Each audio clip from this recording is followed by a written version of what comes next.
Choosing the right e-commerce platform. Nah, pada choosing e-commerce visual platform ini, saya coba memaparkan mengenai yang saya jelaskan sebelumnya, mengenai perbedaan antara hosted platform SaaS dan self-hosted open source platform. Nah, di sini saya menggunakan visualisasi atau ilustrasi yang bisa kalian lihat tadi kelebihan dan kekurangan dari kedua ini.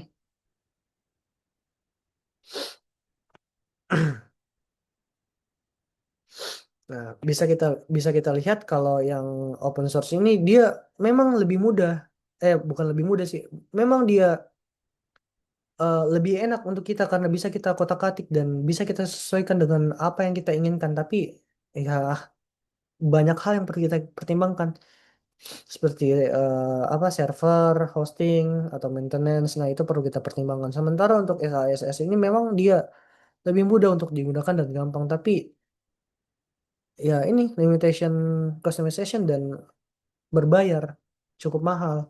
Jadi perlu kita pertimbangkan lagi apabila kita ingin menggunakannya. Dan masing-masing dari ini dia punya poin plus dan poin minusnya tersendiri. Itu sih, jadi perlu kita pertimbangkan lagi. Tergantung dari yang saya jelaskan sebelumnya itu, tergantung dari anggaran kita bagaimana dan juga kemampuan teknis kita itu bagaimana. Jadi perlu kita pertimbangkan lagi kalau itu. Oke, selanjutnya itu Essential e-commerce features. Nah, di sini saya menjelaskan mengenai daftar wajib atau mandatory features yang harus ada di setiap platform e-commerce profesional. Yang pertama adalah Search Payment Gateway atau gerbang pembayaran aman. Nah, contohnya itu seperti eh, Stripe, PayPal, Square, dan Midtrans. Nah, ini semua merupakan salah satu contoh dari payment gateway.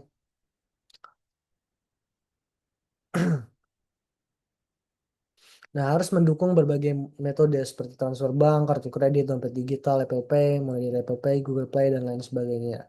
Selanjutnya adalah shipping dan logistik manajemen atau manajemen pengiriman. Nah, interaksi dengan kurir lokal atau internasional itu perlu juga kita untuk pertimbangkan. Kita juga perlu mempertimbangkan perhitungan ongkirnya itu bagaimana.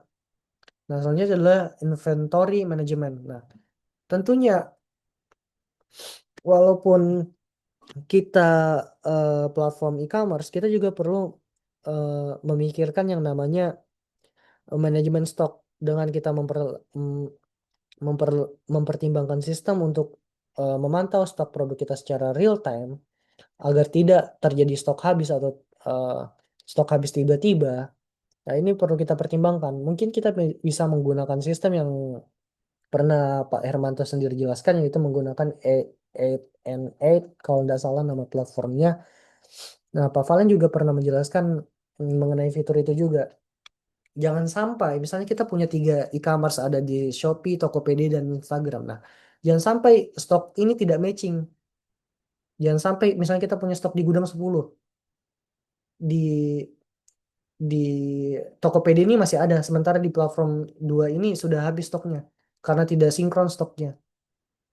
Jadi bakal mengecewakan pelanggan kita karena mereka bakal membeli produk kita, dibatalkan produk yang mereka beli. Tentunya hal itu akan mengecewakan pelanggan kita dan pasti mereka kehilangan trust lah terhadap kita. Maka jadi itu penting juga untuk kita perhatikan yang namanya inventory management ini. Nah, selanjutnya adalah customer acquisition atau akun pelanggan, customer accounts. Nah, customer akun ini memudahkan pelanggan melihat riwayat pesan dan pelacakan pengiriman. Jadi kita penting juga untuk mempertimbangkan akun pelanggan kita ini dalam pembuatan website kita. Selanjutnya adalah product search dan filtering.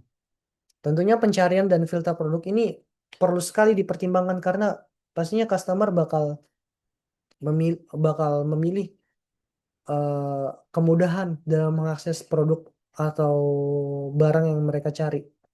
Mereka tidak mau scroll banyak-banyak hanya untuk mencari barang yang mereka inginkan.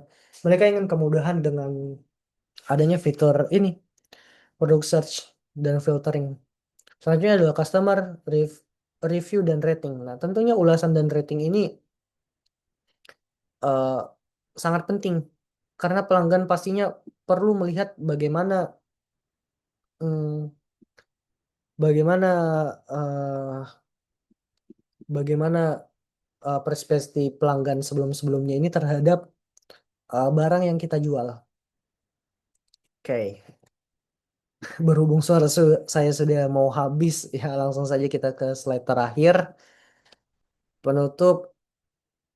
eh di sini saya ingin menjelaskan bahwa banyak sekali faktor-faktor yang perlu kita perhatikan di sini, mulai dari shipping dan logistik, software checkout, customer account. Nah, ini semua perlu kita perhatikan. Ada juga inventory management dan purchase history. Nah, semua ini perlu kita perhatikan supaya pelanggan kita merasa nyaman dan percaya dan website kita ini terlihat seperti profesional sehingga mereka merasa nyaman dalam menggunakannya.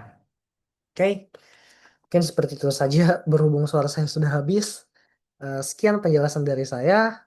Apabila ada yang ingin ditanyakan atau ada yang ingin ditambahkan, saya terbuka untuk melakukan sesi diskusi. Sekian dari saya. Wassalamualaikum warahmatullahi wabarakatuh.